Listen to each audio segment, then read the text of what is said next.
We all know what a title split is, don't we? It's obvious, right? No, not everyone knows what a title split is, so I'm going to give you a quick rundown on what that means to us. So I'm going to try and use a very professional looking sketch to illustrate the point as I talk through this. So if we look at my sketches, and we'll talk through it that way, see if we can make some sense. So firstly, we've got a building, we're buying a building.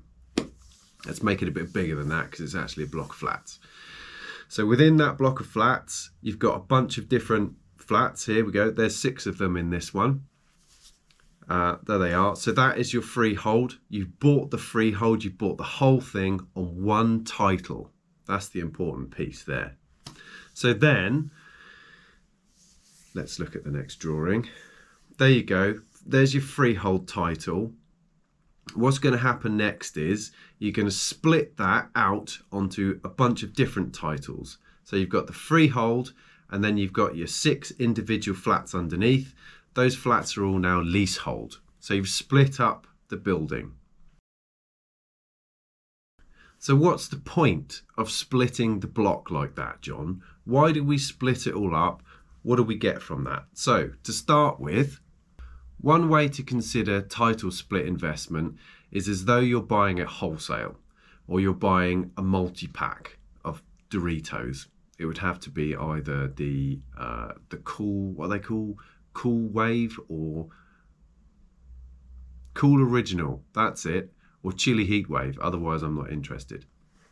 So if you imagine you've got your bag of Doritos, and then you multi-pack, and then you split each packet out, and then you sell them for a bit more. That's the gist of it. So you've got your freehold block that was originally worth, for the purposes of this one, we'll say it's £10, wish it was. And then once you split it down, each one of those leasehold flats is going to be worth a little bit more. Say £2.50 for the purposes of this example. Each one of those flats is worth £2.50. So the sum total of all of that stuff is now coming to £15. You also may be able to generate some additional wealth, some additional value from the freehold itself. Depends what you've bought. The goal is obviously to purchase at a lower amount, in this example £10, and then be able to split out all of your individual flats for a higher price. You've got to do the due diligence around that. If you're interested in knowing more about this, or you've got some ideas on some buildings that you'd like to move forward with, we may be able to help you out. You can contact me directly through Facebook Messenger. Or Dan, if you'd like to do that instead.